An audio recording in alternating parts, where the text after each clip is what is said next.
If I was to go back and speak with my 20-year-old self, here are the things that I would say. Number one is to channel your focus. Stop trying to spin 10 different plates at once. Being a serial entrepreneur is for the millionaires and billionaires, and until you have successfully cracked making 7 figures plus per year in your first business, well, stop opening new businesses. You are far more likely to see outsized result from putting 100% into one thing rather than 25% into 4 things.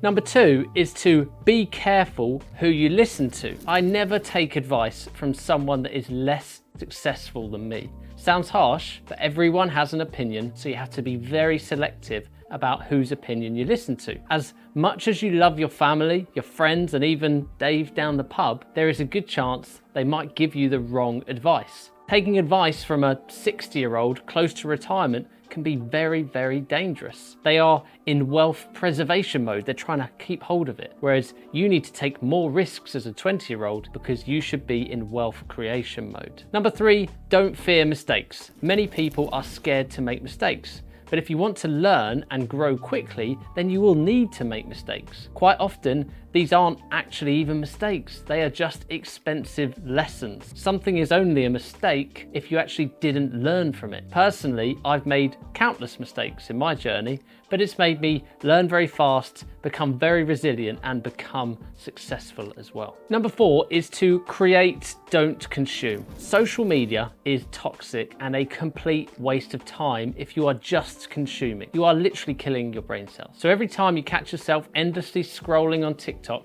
ask yourself this question: what could I create on social media right now instead of sitting and consuming it? If you become the creator, then you put the odds in your favor of becoming successful. Number five is don't fear change. Change is a necessity in life, but many people fear it. You can't remain the same person yet be 10 years older with a nice house, successful business with supercars on the drive. It simply doesn't happen unless you win the lottery. You have to change. Number six, talking of the lottery, stop playing it. Stop gambling and stop doing scratch cards as well. Nobody is going to save you but you. Even if you won a large amount of money tomorrow, it would be massively unfulfilling and a very empty life. Talk to any great entrepreneur or property investor. The journey is what changes you. It develops your character. It's what makes the success sweeter at the end. So stop trying to cheat that and cut corners. Work harder and work smarter. Number seven is to force change. In order to make big changes in your life, well, you have to take big action. And if you want to become the person that has a profitable business, that takes care of their health, that drives a nice car and wears nice clothes, well, you need to think about what changes you can start implementing now to become more like that person. The reality is, if you aren't the person who looks after their health today, what makes you think you will be once you've earned some money? You have to force change and become the person you want to be right now. Number eight, check your bank balance daily. Every morning I wake up, I check the balances of my main business and personal bank account. I constantly think about how there is not enough money in there and think about what do I need to do in order to grow them. Personally, I found this has kept me very hungry for a number of years now. Number nine is to start now. There is no benefit to creating that business or buying that property in 3 years from now. The benefit comes from taking action today and immediately, and then holding yourself accountable. You'll learn lessons a lot faster, and your actions will then compound over time. So the earlier you start, the more likely you are to become more successful. Number 10 is to be disciplined, because the feeling of motivation is actually very fleeting, lasts for a short amount of time, whereas discipline is what will create the success. It's the consistent actions on days when you don't want to do those actions that will eventually compound and create the results. Number 11, volume. You will always need to do more work than you think you need to do. Whether that's more hours, more cold calls, more networking, more viewings, more offers, more follow-ups, whatever it is, right? You need to be prepared to put in a lot more work than you think you're going to need to do. Okay, there's something called the 10,000 hour rule. Be prepared to put in your 10,000 hours of practice before you become an expert or before you see impactful results. Number 12 is to move with speed.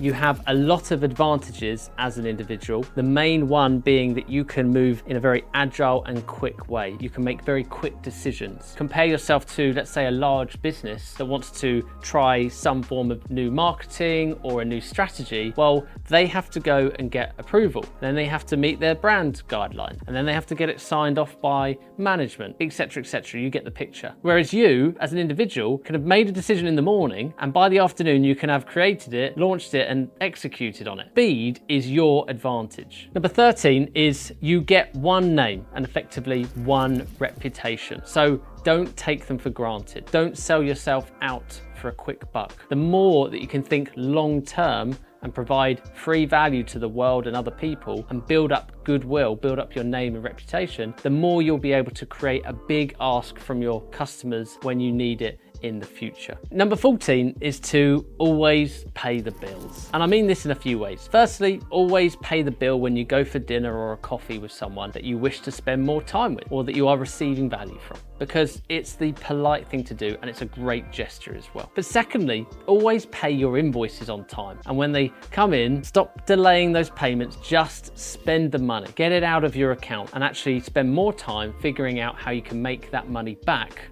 and some. Number 15, delayed gratification. Okay, my views on this are probably different to what you might think. Yes, I believe you should delay buying that watch, those nice pair of shoes, that nice car, and delay that for as long as you can until you have well and truly out-earned them by the money you are making. You need to delay that gratification and keep your head down for as long as physically possible. But there is a time and a place to actually reward yourself. I have found that over the years that by setting clear goals and milestones, e.g. I'll buy this car when I earn that amount of money or accomplish that goal, that's actually fueled the fire of my desire to hit those goals and then feel the reward and feel what it's like to live that life on greater terms once I've hit them. Number 16 is don't react to problems immediately. In life, problems will arise. That is a natural part of life that we unfortunately won't be able to avoid. And as entrepreneurs, we will face potentially larger problems than usual people will, or at least more frequent problems. And it's more important to know how to deal with them. If there's something I've learned over the last few years, it's to never react immediately to a problem or to a message that you receive. Immediate reactions are made off of emotion and not the rational mind. So my advice to you is to always sit back on a problem for at least 1 hour prior to dealing with it. In some instances, adding a day in between would be advisable. And for some instances that require like immediate attention, well, maybe you want to cut that down and maybe just have 10 minutes where you sit and think on it. Whether it's a day or whether it's 10 minutes, try to calm yourself down, remove that emotion and just think logically about the problem before responding to it. 17, always be the student in the room. There's a saying that goes, smart people learn from others, average people learn from their own mistakes, and stupid people already have all of the answers. And that couldn't be more true. When you go to a networking event or a dinner, the person that thinks they know everything will spew on for hours and hours about everything they know. Whereas the smart person will strategically talk. They'll work their way around the room. They'll be quiet at times. They'll be asking questions to try and learn new information off of others. Number 18, don't reduce your costs, increase your earnings, because you will never outwork inflation and you'll never outwork rising bills. And I see far too many people trying to cut back on their lifestyle, save £20 here or £50 there. In reality, you just need to raise your standards or demand more from yourself.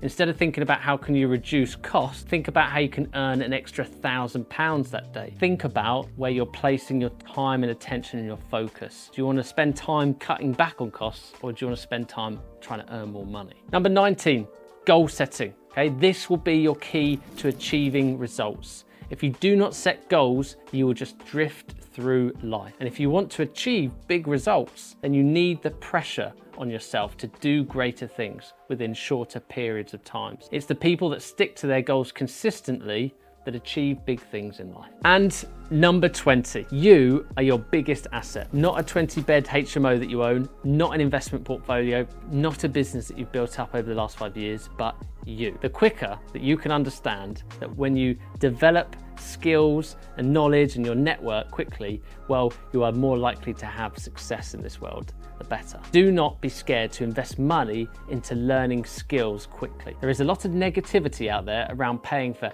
education and mentors, but the reality is the people too scared to invest in themselves unfortunately value a few pounds more than they actually value themselves. They don't believe in themselves enough to go and make more money in the future. And that's actually very, very sad. Time and time again, I've invested money into my own training or mentorship, now totaling over £30,000 when you combine it all together. And I've always seen a massive ROI from that because I've always put the new knowledge to work. In fact, I recently purchased a training that would have made me tens of thousands of pounds extra during the deals that I did back in 2022 and 2023 if I had known this information back then, which is really annoying. But I didn't know what I didn't know. So be careful about where you spend your money and do your due diligence, but do always make sure to be reinvesting into your own mindset and your own skills. If you want to learn more about property investing or starting your own business, then be sure to subscribe to this channel and I'll see you in next week's video.